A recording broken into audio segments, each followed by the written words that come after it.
Well, that came out of nowhere. Looks like Riot has dropped an impromptu patch that features some interesting changes. What's up, ProGuides family? It's your host, Sergeant Frost, and today we will be looking at this new patch 2.01 that dropped a few hours ago. I guess we can consider this the split rework patch, along with some further controller class role balance changes. Let's not waste any more time and let's get right into the video. Okay, this change was a quick one, so let's get this out of the way first.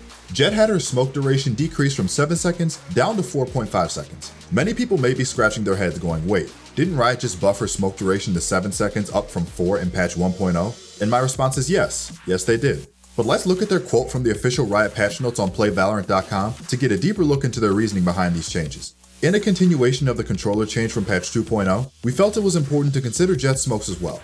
In patch 1.0, we increased JETT's smoke duration to 7 seconds, from then 4 seconds, and we are partially undoing that now. We found that the result of that change was that JETT became a substitute for the controller role, and reasonably aggressive teams could make use of her cloudburst smokes to quickly take the space without relying on a dedicated controller. This is part of a pattern of duelists superseding more utility-focused agents that we will continue to look at in the future. It's important that JETT can use her smokes to create temporary windows for high-action plays that define her style, but those windows need to be brief enough to ensure that controllers are where teams will look for team-focused vision blocking. It looks like the Riot balance team is now on a crusade to stop duelists from overpowering utility-focused agents. They don't want the likes of JETT to be more effective at smoking than Brimstone or Omen, so they need to reel in her capabilities a bit with this change. If you want more help learning about how you can improve your split strategies in ranked, check out ProGuides.com. You can quickly upload your gameplay VODs on our website, and we have coaches online 24/7 who will quickly get back to you and help you on your journey towards improving in Valorant. ProGuides.com will teach you the necessary skills to rank up faster, enjoy the game more, and receive premium help from our online coaches. You can book a session whenever you need it according to your schedule. No more time being stuck in your elo. Head over to ProGuides.com to begin the journey to the rank of your dreams. So the biggest changes in this patch will be centered around a split rework, or more like a revisioning with how they change the way the sightlines work on this map. This split update is centered around improving attacker sightlines and options for attacking around the map. We will first read off the official changes from the playvalorant.com website, and then we will summarize what these changes mean for the map. The first major change was that they increased the width of the B main doorway. This should make the space easier to navigate for attackers, and make it more difficult for defenders to stall attackers in the choke point. There's also a crate for attackers to utilize on the other side of the doorway as cover, which allows for utility to be thrown into the site from a new angle. On top of those changes to B main, there's an additional trash pile placed in the corner to prevent defenders from hiding too deep in a nook. This creates a new angle into B main when standing on the new object. The second change was the increased spike plant zone boundary. This allows for a new spike plant location for attackers to defend from within B main. The third change is a new material stack for cover in B site that allows you to isolate angles more effectively. This also breaks up a vertical 50-50 angle when peeking into sight from B main. For a fourth change, they reduced the depth of the CT spawn corner to allow pushing into defender spawn with more safety. For a fifth change, they increased the width of the vent room entrance. They also managed to add a sloped wall in vent room which removes the 50-50 check when entering vents from mid. Also, the new sloped wall and vents protects you from wall penetration coming in from mid. For a sixth change, they simplified the ramen scuttle crab area. They reduced the depth of the shower cubby and sewers in an effort to make pushing through the space more safe. For a seventh change, they increased the width of the doorway in A heaven, which reduces the safety for defenders within A heaven.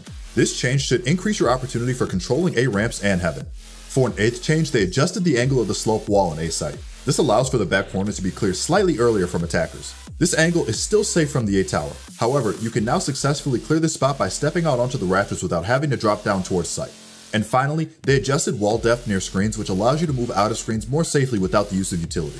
These split changes are mainly aimed at fixing the systemic problem of this map being too defender-sided in competitive play.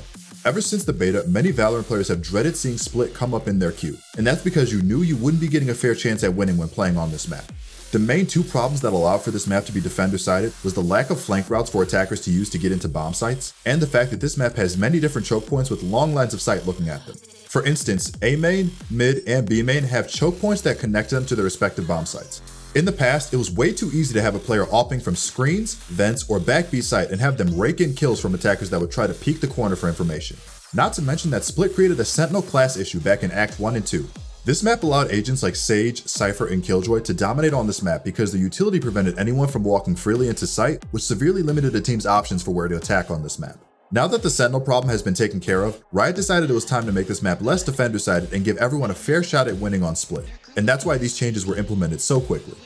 To end this game balance section of the patch, we must mention that in our previous tier list, JETT was placed in the A tier because of her ability to get frags consistently and control the map with her smokes. In the unfortunate event of Riot nerfing Jett's map control presence by changing her smoke duration back to its original state, we must announce that Jett has fallen in our tier list down from A tier and into the B tier.